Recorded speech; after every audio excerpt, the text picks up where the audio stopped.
90 tuvimos un CCN aquí que fue la Sección Nacional del CERN. En esa época de estudiantes nos tocó participar en el CERN.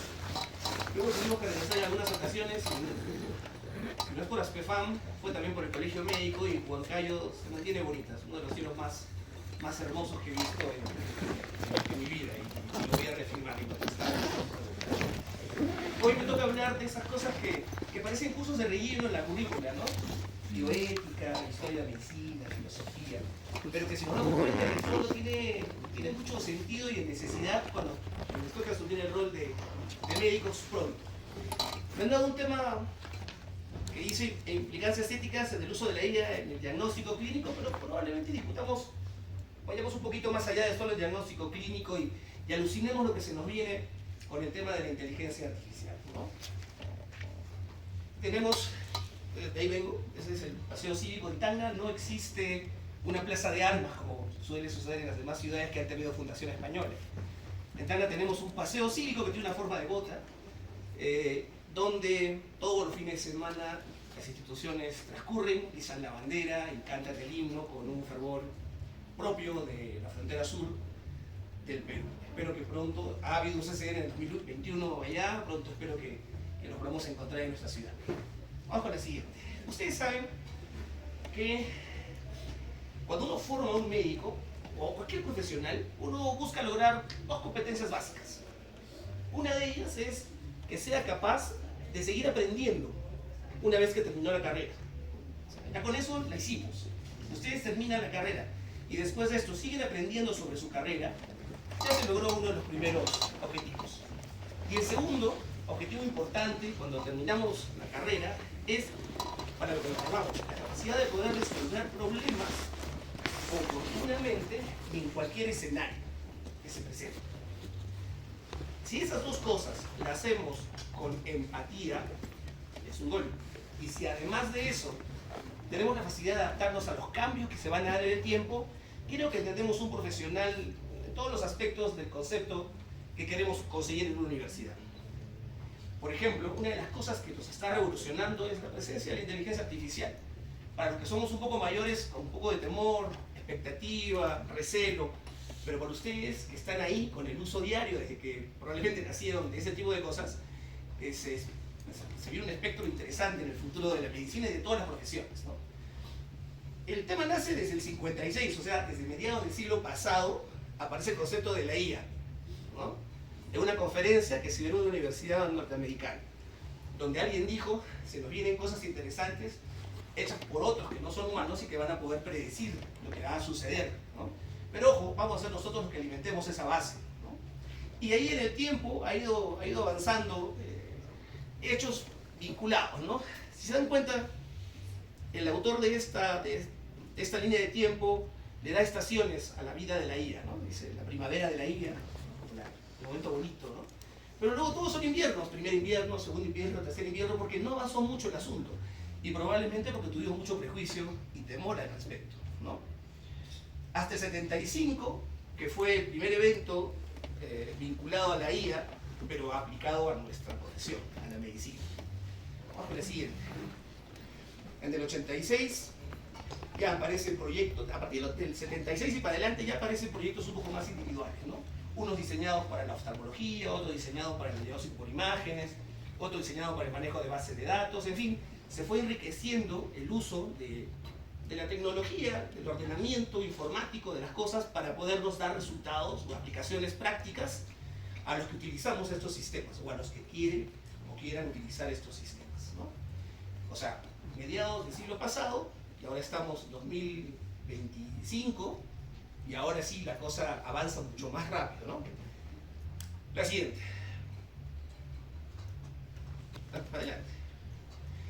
Ahora, ¿para qué nos serviría la IA a los médicos? O sea, ¿en qué espacio de nuestro ejercicio profesional podríamos tener un futuro aplicando la IA? ¿Y en qué espacio probablemente no se vea mucho en el quehacer médico?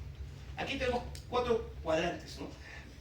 Arriba se ven aquellas especialidades donde probablemente la IA no sirva, no se aplique mucho, ¿no? Por ejemplo, está la geriatría, obviamente la odontología, ¿no? Donde es todo muy manual, la otorrino, la laringología, la neumología, el papel va a ser limitado, ¿no? Porque ahí se requiere mucho de la interacción, de geriatría, de la interacción médico-paciente y sobre todo de la habilidad o destreza manual para poder resolver el problema que se presenta en esos espacios, ¿no?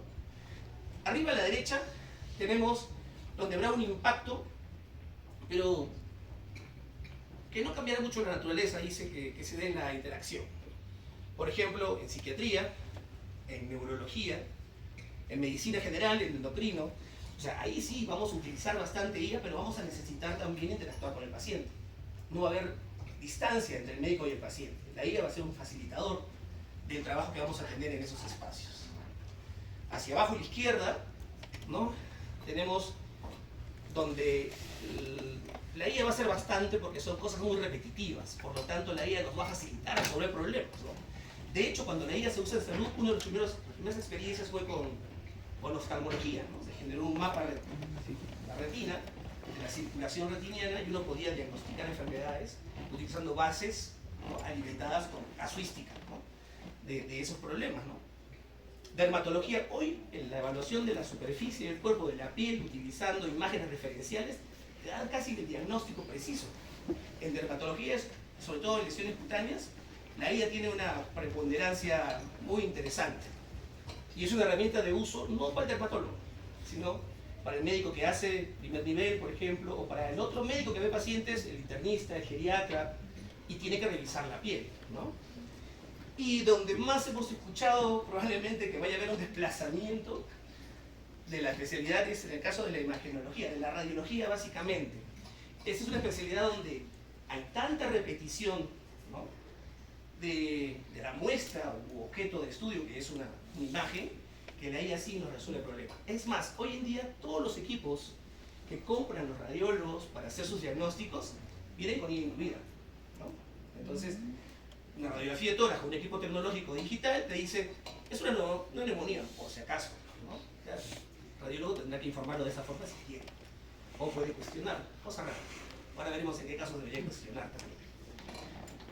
Y luego, abajo, tenemos otras profesiones donde, bueno, pues la IA podría servirnos para un trabajo diario, cotidiano, ¿no? Infecto, oncología, manejo de base de datos, básicamente, de la Big Data en esas patologías vinculadas a esas especialidades, ¿no?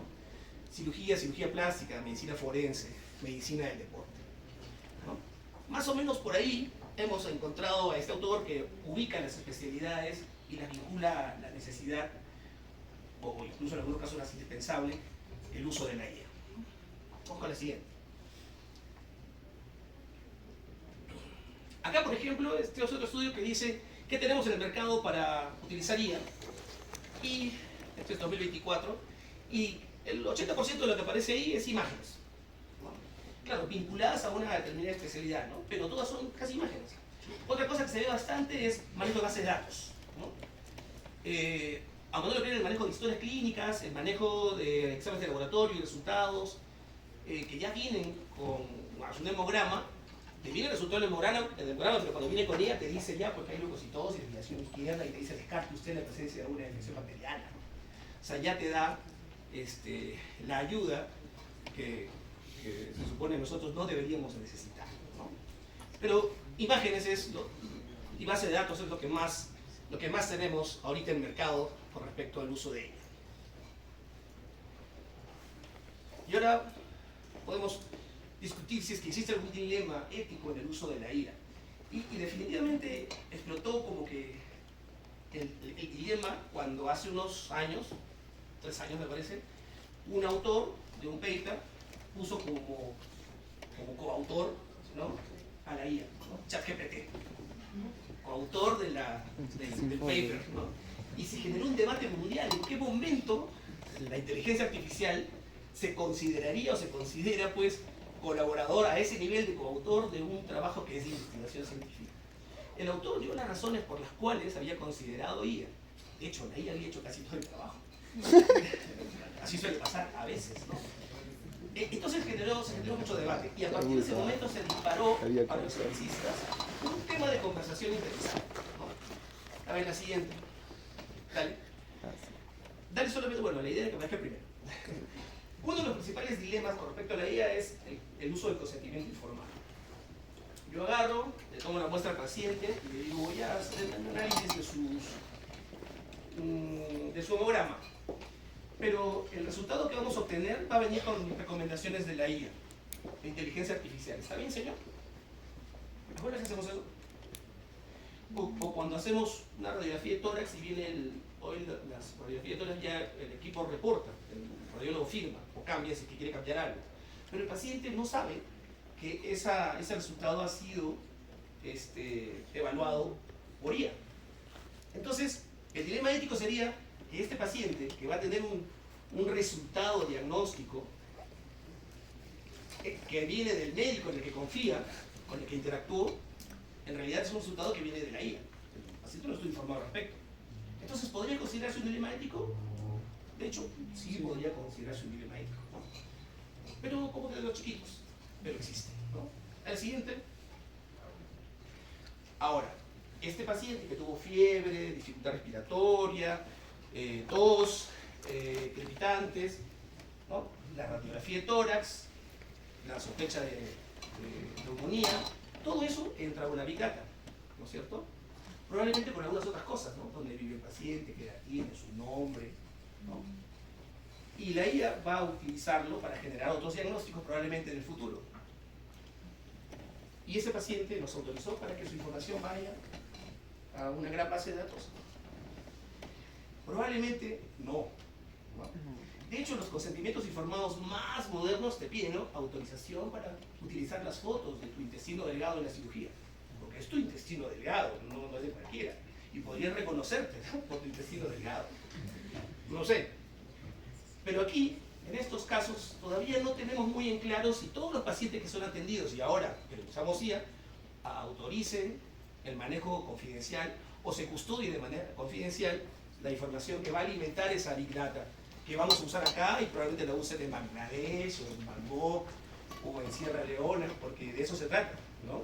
De que esto se traslade para que todo el mundo sea capaz de resolver problemas utilizando esta gran base de datos.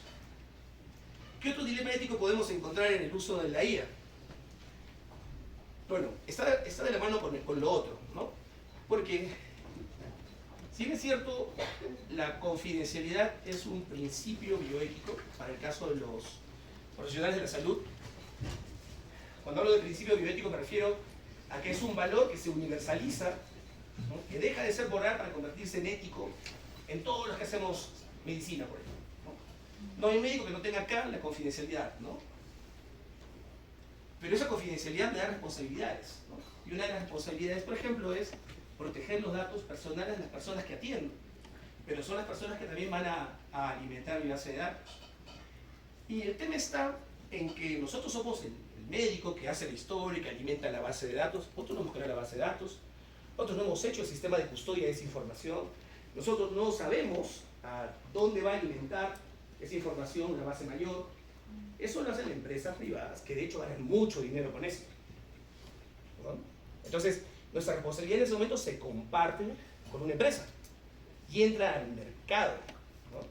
Entonces, ese limitante, ese problema puede poner en riesgo la protección de los datos personales, ¿no? Alucine el diagnóstico de VIH en un candidato a político, a candidato al gobierno. Está bien, no tiene nada de malo, ¿no? Pero si se filtra, esa información puede ser utilizada con un poco de malicia, ¿no? ¿A quién se le filtró? ¿Al médico que hizo respeto a la confidencialidad? ¿O al gestor de la Big Data, ¿no?, que tuvo acceso al manejo de esa información mayor? Todavía los sistemas de seguridad no son seguramente los ideales, y lo otro, que va más allá, es que esas cosas dependen de los seres humanos, de nosotros. Y los seres humanos somos buenos, pero no siempre somos buenos, ¿no? A veces no lo somos, ¿no? Entonces, en todas partes hay de todo, y podría haber un riesgo de fuga de información de esos datos que son custodiados, ¿no? Por otro lado, la exactitud de la información que se utiliza. ¿A qué me refiero con esto? Parece neumonía, ¿no? Pero ¿es neumonía? Yo estoy alimentando, estoy viendo una radiografía, estoy viendo fiebre, tos, crépitos. todo lo que parece una neumonía. ¿Y qué voy a poner en la base de datos? Neumonía. ¿Y si es un cáncer?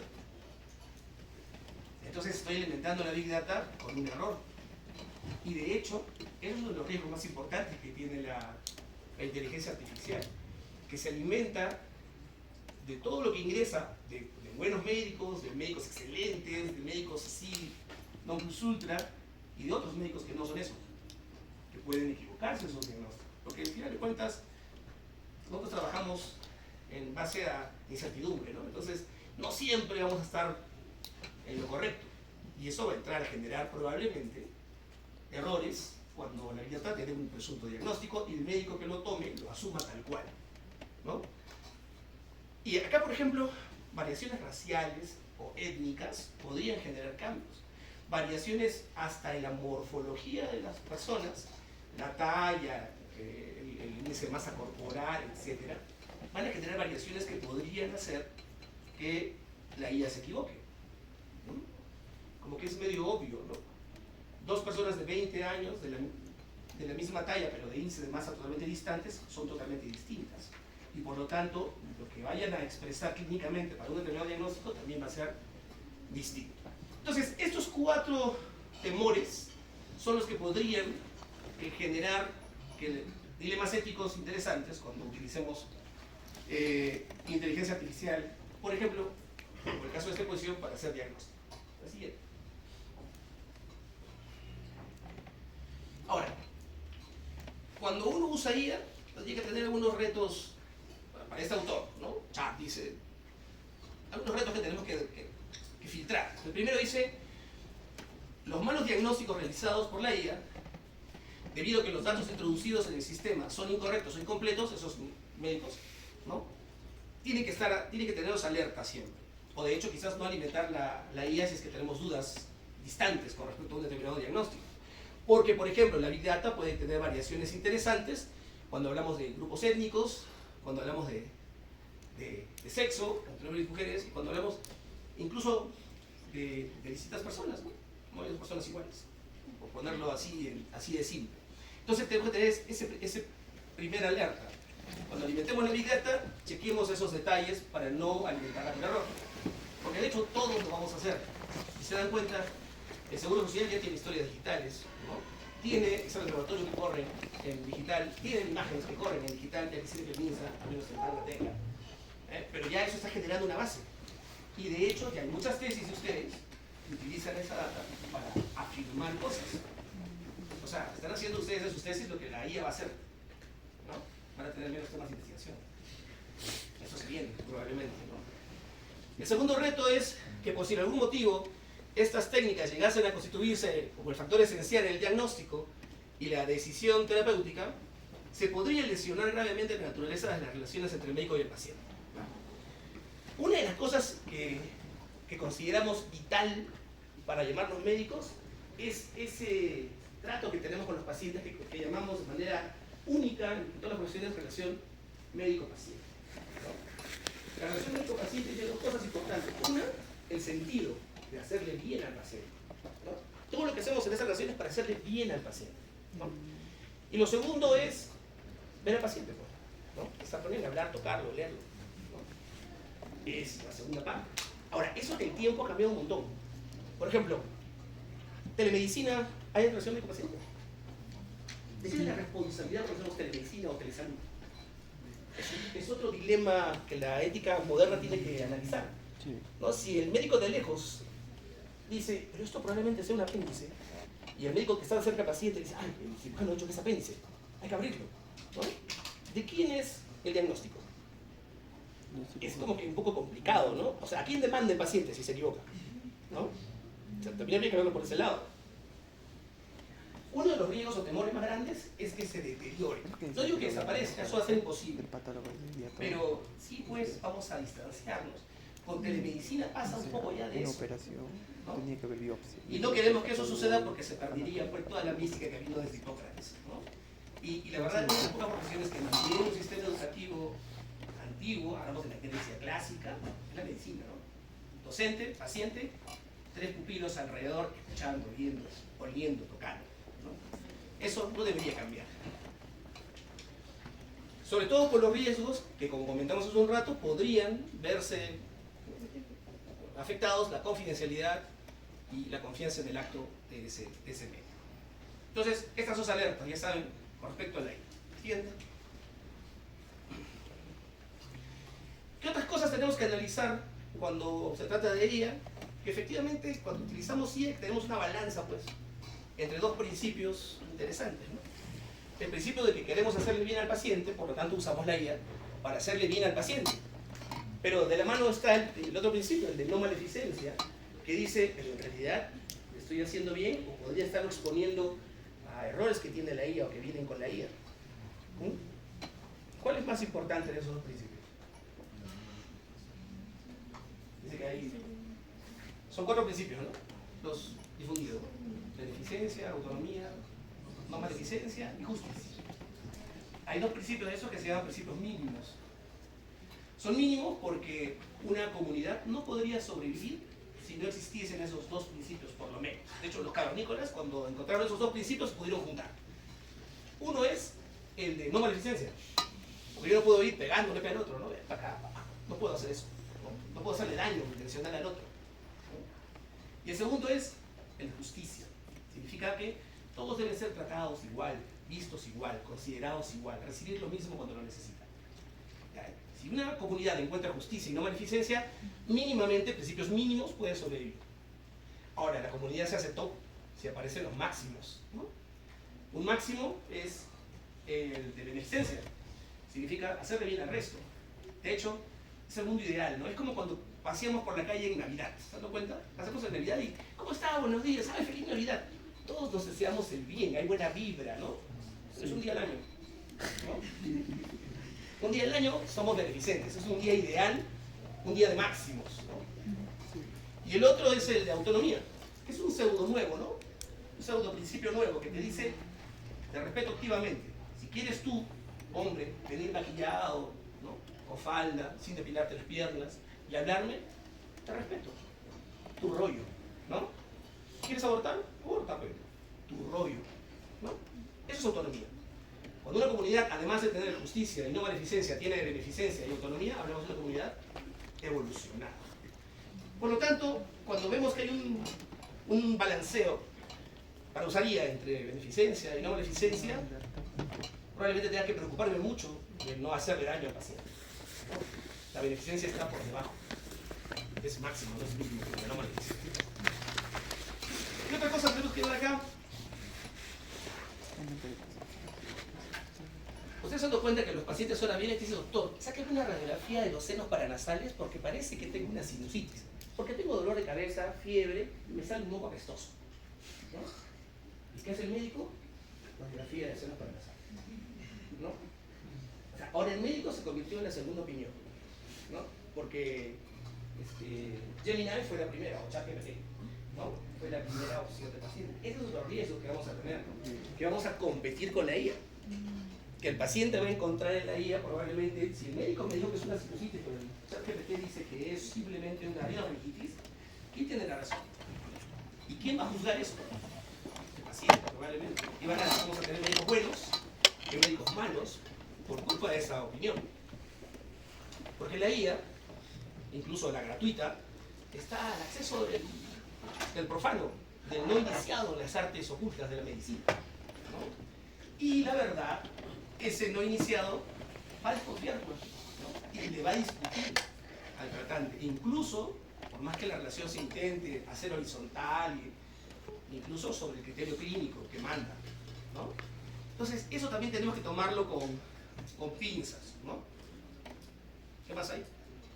Ah, y esa es otra de las cosas que a fines de los 90 y comienzos de los 2000, todas las universidades nos preocupamos porque dijimos, uy, los médicos nos estamos deshumanizando desde que nos formamos, ¿no? Mi profesora de histología, que es una patóloga que cumple 80 años este año, me decía que tuvo un problema de pólipos colónicos y fue a ver como a 3 médicos. Ella tiene mucha facilidad de acceder al médico que quiera, porque tiene mucho dinero. Y al final se quedó con el más viejito. Me dice, porque fue el único que me miró a los ojos mientras me hablaba. Los otros 2 colegas eran más jóvenes, eran seguramente mucho más hábiles, miraban la pantalla mientras le hacían preguntas para alimentar su propia base de datos, ¿no? Su historia clínica. Entonces ella dijo, no, yo prefiero a alguien que me mire a los ojos, que me toque, que me huela, que me pregunte dónde vivo, si tengo plantas, si crío perros, ¿no? Hoy nos hemos distanciado. De hecho, cuando almorzamos en casa, estamos almorzando con el celular, estando la mamá sentada al lado, el hermano, el papá, ¿no? Con mi grupo de amigos, cuando vamos a comer, agarra el celular, paga la cuenta. Salvo que muestre su rol de guardia y diga retén, no sé si tiene derecho a contestar el teléfono. El resto, nada, tiene que pagar la cuenta. Porque sí, pues, no nos hemos deshumanizado, la verdad, pero sí nos hemos alejado del paciente, ¿no? A veces le preocupamos del nombre. Y eso ni siquiera en la práctica privada, donde queríamos lucirnos. No sé si se dan cuenta que antes, en la práctica privada, el paciente era perfecto, cálido, ¿no? Porque era magnífico impuestos, ¿no es cierto? Pero hoy, en la práctica privada, es para ti, pero bueno, te lo paga un seguro, ¿no? Y el seguro te obliga incluso a ver muchos pacientes. Entonces una mañana ya no es de 4 o 5 pacientes como era antes. Una mañana es de 15 pacientes en la clínica internacional, la San Felipe, la Perú japonés, donde digan. Entonces igualito ese médico va a ver la computadora en vez de ver al paciente. O le va a ver el grano, ¿no? O sea, va a ver el árbol y no el bosque, ¿no? O sea, todo lo que nos enseñan en semiología, ¿dónde quedó? Nos hemos desgraciado, ¿no? Yo espero que no hayamos llegado al drama de la deshumanización. Todavía no. Todavía creo que algunos de mis profesores me miran a los ojos cuando me hablan, todavía mi profe me da la mano, todavía nos juntamos para conversar no solamente de medicina, sino de la vida.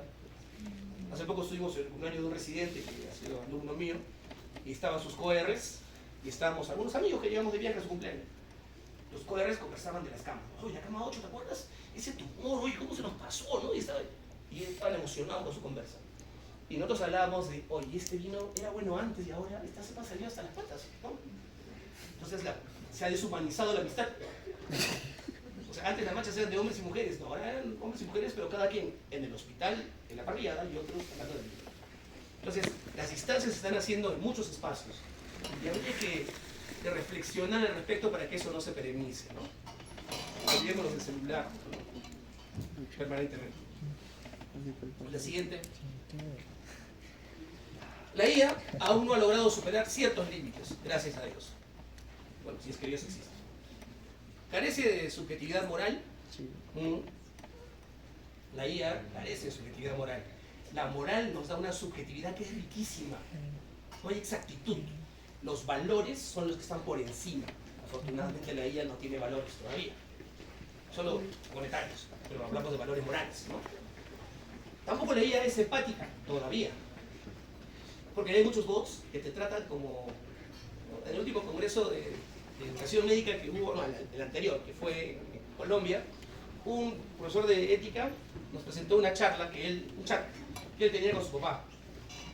Decía, viejo, te extraño, pero estoy acá, cualquier cosa sabes que estoy a un clic, ¿no? Y conversaba. Y al ratito el pata terminó diciendo, ya, esa conversación es con mi papá, pero es IA. Mi papá murió hace como 20 años.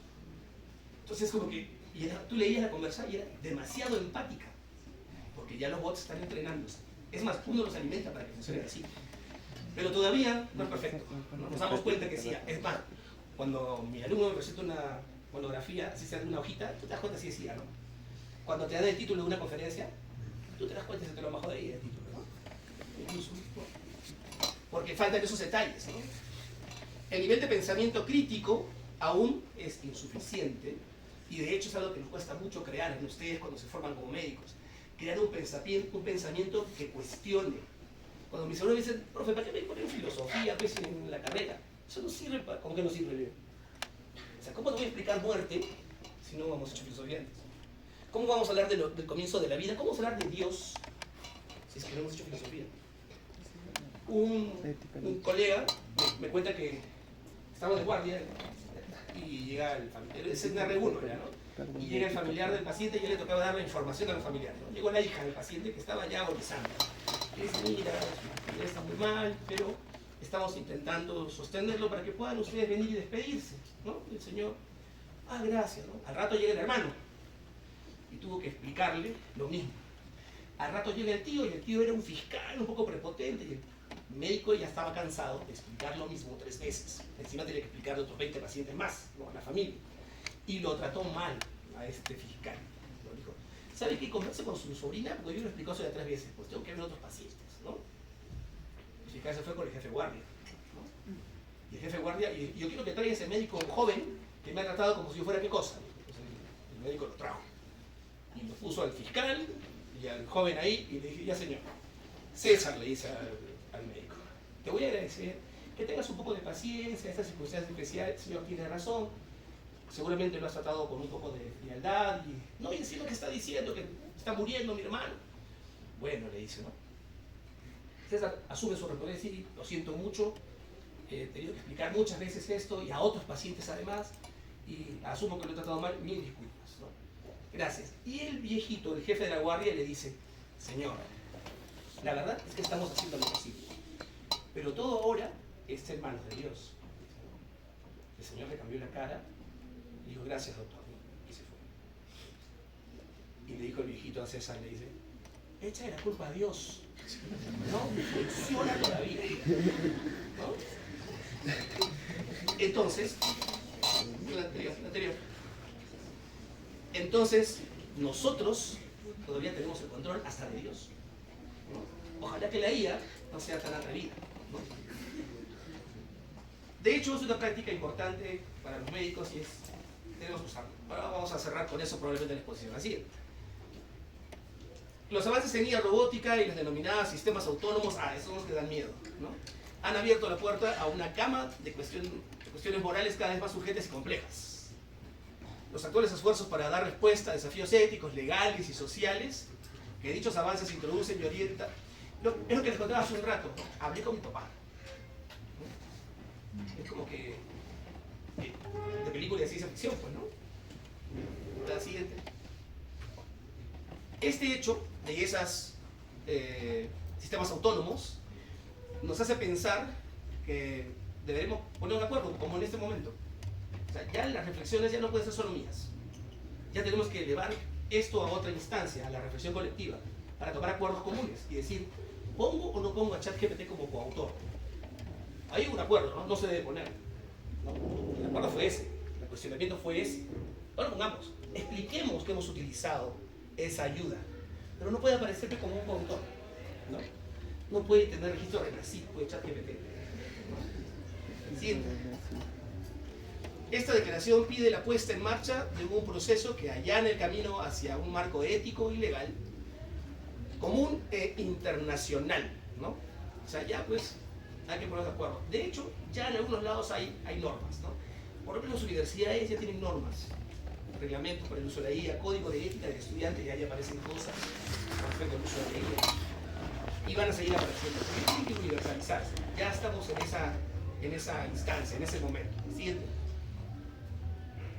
La declaración también propone un conjunto de principios fundamentales basados en los valores establecidos en los tratados y la Carta de Derechos Fundamentales de la Unión Europea. Este llamado, este pedido de reflexión, este grito, se hizo en el 2018 en la Comisión Europea, ¿no? Obviamente la que norma la comunidad. La siguiente. Entonces, vamos a la pregunta de inicio. ¿Debemos usar IA? ¿Qué dice? Sí. Claro que es. A ver, la siguiente. Hablar de IA nos permite describir el acelerado avance de la digitalización que nos permite realizar. ¿Qué pasa? La IA es simplemente, si nos ponemos a pensar, la IA lo que ha hecho es lo que hacemos manualmente nosotros y nos demoramos un montón cuando cargamos la base de datos de una tesis. Por poner un ejemplo. Y lo usamos, el resultado de la tesis como parte de la evidencia para nuestra práctica clínica. O sea, ya lo estamos haciendo, siempre lo hemos hecho. Medicina basada en evidencias, ¿no? Eso es IA. Ahí estaba el error humano, la confidencialidad. ¿Acaso todos les piden a ustedes un dictamen del Comité de Ética para manejo de base de datos? ¿No? Consentimiento informado de los pacientes que son sujetos de estudio, ¿no? Custodia de la data, ¿no? Ya todo eso es IA, es lo que estamos conversando hace un ratito. O sea, ¿para qué no ponemos el problema si ya lo estamos usando, ¿no? La siguiente. La IA además contribuye a generar beneficios económicos, medioambientales y sociales muy diversos en todos los sectores y actividades humanas. Dice, ¿la IA es buena en la consulta? Claro, porque le va a permitir al médico agilizar los procesos y tener más tiempo, hay que verlo por ese lado, para volver al paciente, para tocarlo, para indagar sobre su vida. Cuando yo le dicto a la computadora, parece neumonía, giro como neumonía, la computadora pone, ¿no? Opacidad, envase, derecha, ¿no? Ya sabe qué poner, yo solamente le di el prompt para esa imagen, ¿no? Y ahorré ¿cuánto tiempo? De hecho sí, y ese tiempo que nos ahorramos utilizando IA, es el tiempo que debemos devolvérselo, retornárselo al verdadero dueño, que es el paciente, en esta relación tan romántica que tenemos con él, que se llama relación médico-paciente, ¿no? Va a ayudar definitivamente. Se trata de una tecnología que requiere una robusta reflexión ética porque está llena de oportunidades, pero también de riesgos. La IA puede condicionar todos los ámbitos de la acción humana. Estamos hablando de IA de diagnóstico médico, pero ya saben que la IA está hasta, ay, ¿qué cocinaré? Y la mamá agarra y pone, ¿no? Dice, ¿pero qué has cocinado la última semana en el alimento? No, he cocinado carne, he cocinado pollo, hazte pescado. Ay, gracias, sí. Claro, funciona. En todos los ámbitos.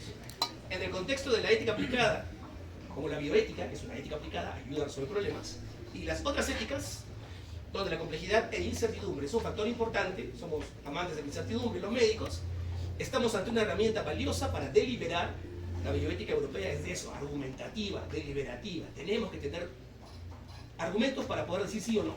Estamos dando argumentos hoy día para decir, desde mi punto de vista, asumo mi responsabilidad, sí, pues hay que usarla, ¿no? Las fronteras de la innovación en sistemas de IA nos ponen a puertas de lo que técnicamente se llama una IA general o una superinteligencia, ¿no? Antes nos hacían un test para decir qué tan inteligente sea, ¿no? Normal superior, genius, ¿no? Hay de eso, ¿no? Hoy todos podemos ser genios, ¿no? De ahí, capacidad de resolver problemas oportunamente en cualquier escenario. Todos podemos ser genios si manejamos de manera adecuada. La IA. Siguiente.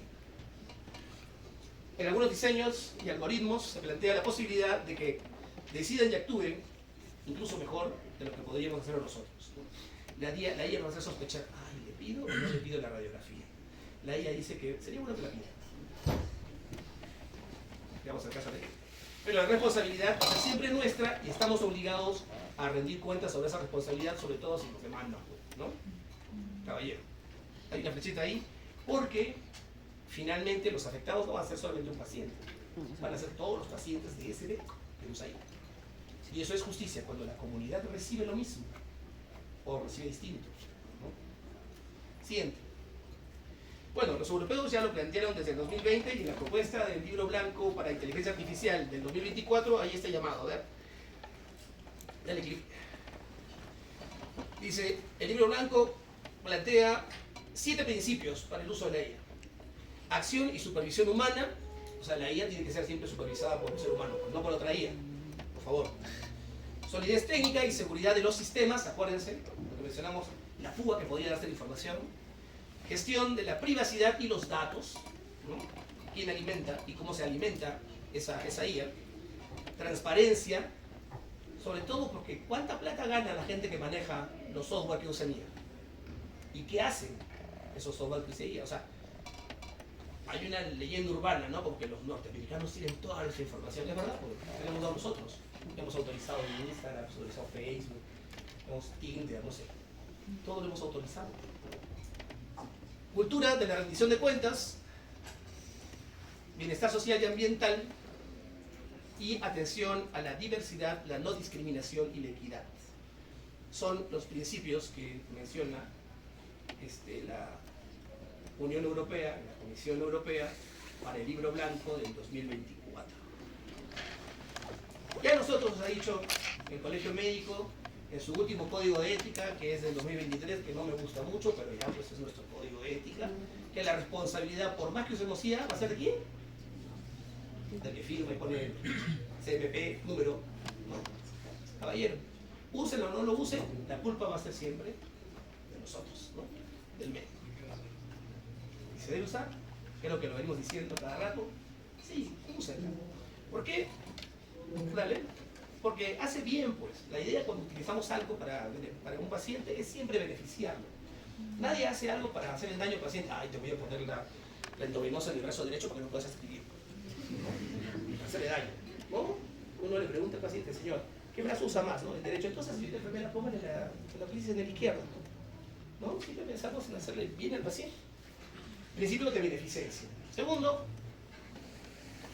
ahora, si uso esto, le puede generar un mal al paciente. Principio de no maleficencia, ¿no?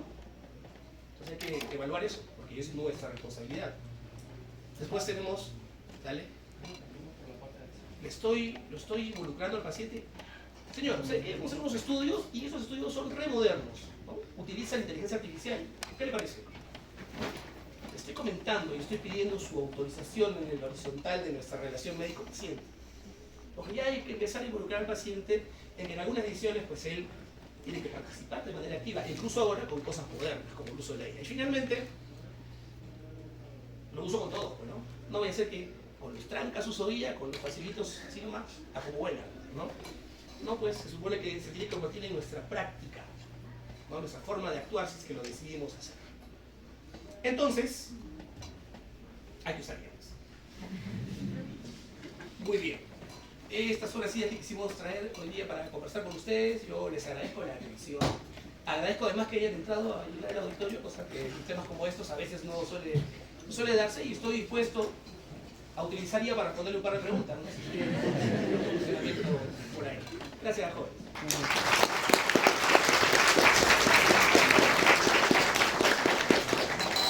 ¿Hay alguna pregunta, chicos? Ok, tres preguntas. ¿Qué inteligencia artificial es necesaria para la práctica médica?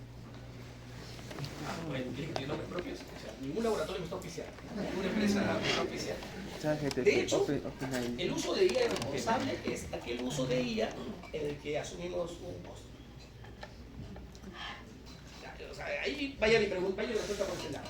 O sea, no usen ChatGPT de libre acceso. No usen ChatGPT de libre acceso. Paguen su suscripción. Parece que le está ahí la escuchando. data mucho más actual, porque se dan cuenta la diferencia más importante es la actualización de la data. Ese es el tema más importante. Entonces usen lo más reciente de la pagada. Yo me acuerdo que cuando mis estudiantes me preguntaban hace como 20 años, "Doc, si no tengo la base de datos del Servier o alguna de esas, ¿qué hago? ¿A qué hago? Pero cuando tengas plata en el bolsillo para poder pagarla,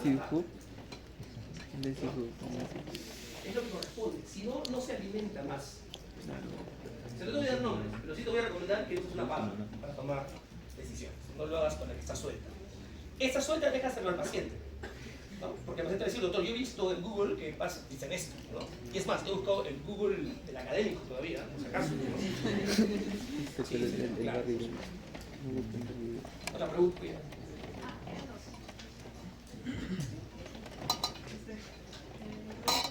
¿Cómo se podría desarrollar un plan, ¿no? de estudios en el que se contextualice, ¿no? el uso adecuado de la IA, no para estudios, sino para que los estudiantes puedan usarla de forma adecuada, ¿no? Y no solo estudiando o aprendiendo no formalizando esta charla, sino que pueda llegar de manera sistemática a cada institución. Es una cosa muy importante lo que estás diciendo. No existe, creo que no debería existir ningún diseño curricular actualizado, y eso que la SUNEDU nos obliga a actualizarlo cada 3 años y a revisarlo anualmente. No debe existir ninguno que no tenga IA. De hecho, nosotros en mi facultad estamos ahorita en pura jornada curricular y han aparecido cosas exóticas, ¿no? Telemedicina, ¿no? IA, medicina de, algo que se suele hablar de medicina de precisión, ¿no? Esas cosas que no existen en el diseño curricular cuando yo estudié. Mis alumnos acá no están en su diseño curricular, pero en los que ingresan el próximo año ya va a estar. O sea, todos los que hacemos docencia universitaria, tenemos cierta educación en estos aspectos de diseño curricular, estamos obligados a. De hecho, es parte de lo que vamos a hablar en la conferencia de las 11:30 en el otro salón, que es el uso de una currícula, estoy haciendo propaganda, el uso de una currícula universal, ¿no? Formación de médicos para el mundo y para el futuro. Pero por ahí va la cosa. O sea, si tú ves un plan curricular que dice 2026 o 2025 y no tenga IA, no estudies ahí. No estoy moderado. Para mi hermano. Mi pregunta es algo relacionado a eso también, de que si es que ya antes salió un curso o bueno, un taller donde se hable de los diferentes tipos de inteligencia artificial, como ya hemos visto, es no solamente un ámbito, sino es como es mucho más tiene un amplio campo, entonces es que hay, por ejemplo, alguna carrera que ya a nivel internacional, donde te hablan de la IA y que existe algo parecido a eso. En las recomendaciones que da AFEFAM para el diseño curricular está ella como una de las primeras. De hecho, en la Comisión de Educación Médica de AFEFAM, bueno, que es la Asociación Peruana de Facultades de Medicina Humana, está a incluir IA en el trabajo cotidiano de las facultades, ¿no? O sea, de los diseños curriculares. Y dirigida a la necesidad en base a las tendencias, ¿no? Por ejemplo, imágenes, hay que usar IA, por ejemplo, o sea, organización de datos, hay que usar IA. De hecho, ya lo hemos estado utilizando, pero no sabíamos que era IA. Es importante. Cuando hubo la pandemia y nos obligaron a pasar al online, ¿no es cierto? A la educación está utilizando plataformas como Blackboard, etc. Los médicos tomamos una decisión. Sigo haciendo docencia, me voy de la docencia. En mi facultad se fueron muchos, sobre todo los viejitos. Y eso fue los que estaban en su casa porque tenían el permiso para no ir a trabajar, ¿no? Pero les costaba tanto dar clics, ¿no? Poner la cámara, ¿no? Que se enfocaba más que un ojo y lo que llama por un costado, que se fueron. Los que se quedaron, que son la nueva generación de docentes, porque están todos nuestros docentes, sus docentes también, ahora estamos preocupados por aprender cómo aprenden ustedes. Por eso nos hemos metido a cursos de IA, ¿no? O sea, por ejemplo, yo uso Gamma para hacer PPTs y ahora versión pagada. Yo a Gamma le pongo los PDFs y le digo, sácame esa exposición.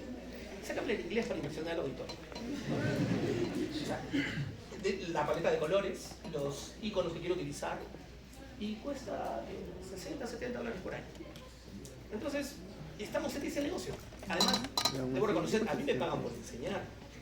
Por lo tanto, el esfuerzo que debo hacer para hacerlo bien debe ser un poquito, ¿no? Sobre todo porque yo soy un aula, no soy docente de clínica, que ese sí tiene otro perfil, el Hipócrates, ¿no? Que te lleva al paciente. Ese no lo molestemos, ese tiene otra mística, ¿no? Pero por ahí va la cosa, ¿no? Ya, sí. Ok. Tengo dos preguntas, doctor. Primero, ¿hay algún tipo de acuerdo o documento en el que se puedan basar las universidades para establecer esas normas de las que usted mencionó hace un rato sobre el uso de la IA en los estudiantes? Ese es uno. Y dos, legalmente es válido, que también lo comentamos en la conferencia, legalmente es válido uno como médico especializarse en la IA, por lo menos en la IA. Esa es una pregunta interesante.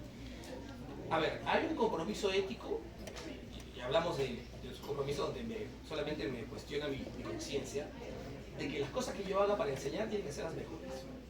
Por lo tanto, si yo estoy haciendo un diseño curricular y no sé hacerlo, tengo que tener un asesor que me ayude, que me diga cuáles son las tendencias. De hecho, eso pasa, porque todas las facultades serias estamos metidas en una asociación donde nos ayudamos. Pues, ¿no? De hecho, de acá, UCLA, Continental, la UNC, están metidas en la AFEFAM, y hay un grupo de trabajo donde se maneja mucho de esto, por ejemplo. No hay un pacto, no hay un acuerdo, no hay... Pero, por ejemplo, hay unas especificaciones técnicas para el ENAM. Significa que todas tenemos, las universidades, todas tenemos que formar en eso, por lo menos, ¿no? Probablemente el ENAM vaya a tener cosas de IA. Por lo menos ética de IA ya debería tener, ¿no? Así que ahí estará el compromiso.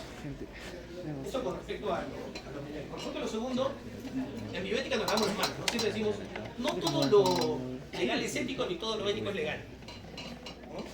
Porque hay cosas que son ilegales, éticamente podrían ser correctas. Antes de que exista el aborto terapéutico, una mujer que tenía un embarazo de feto anencefálico tenía que esperar el término del embarazo para poder perder ese bebé. Si venía un ginecólogo y decía, feto es anencefálico, el ginecólogo le hacía el aborto, o sea, el médico podía ir a la cárcel porque no era legal hacer un aborto. ¿Pero era ético? ¿Cómo se va a permitir una vinculación madre-hijo con un hijo que no va a vivir? Es más, que ya está ahí, no viviendo. No todo lo ético es legal, ni todo lo legal es ético. Cuando uno se defiende ante un fuero legal, no importa la ley, eres tú, ¿no? Y te respalda tu título profesional, tu colegio médico y tu habilidad, ¿no? Tú puedes decir, es que usé ChatGPT y pago, ¿no? Al juez no le va a interesar eso, ¿no? Le va a interesar lo que diga tu colega cuando lo llame de perito de parte. Que diga lo que hizo ese médico es lo correcto, o lo que hizo ese médico es lo que no harías. De hecho, nuestro trabajo está protocolizado. Todo lo que hacemos tiene una guía de práctica clínica o un protocolo hospitalario. Todo. O sea, ya no se escapa nada. Y eso es lo que evalúa un juez cuando lo lleva a la corte. Por ahí va la cosa. ¿Alguna más? Doctor, y finalmente usted tocó muy espontáneamente qué tanto es el riesgo de la IA con respecto a la disminución de ideas de investigación. Mira, la investigación nace de problemas. ¿No? O sea, veo algo que no está bien, hay que investigar porque no está bien. O sea, nunca va a desaparecer la investigación, porque el hombre, filosóficamente hablando, se cuestiona pues, y cuestiona todo. Siempre va a encontrar problemas. Por lo tanto, siempre va a haber investigación. Lo que va a cambiar probablemente es las formas, los métodos, las herramientas, los instrumentos que utilicemos para llegar a resultados que se van a convertir en verdad o ciencia. Eso va a cambiar. Porque la moral, la vida, es dinámica, pues, ¿no? Y el conocimiento también es dinámico y cambia, ¿no? Algo que aceptamos por verdad ahora puede ya no ser verdad mañana.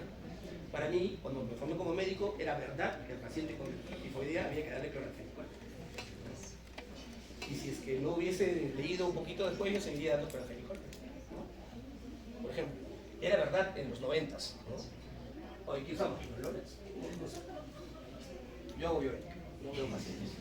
Solo se pongo servicios. Listo. Había un joven allá atrás que le actuó hace rato, pero disfrutó de su casa. Seremos breves, ¿sabes?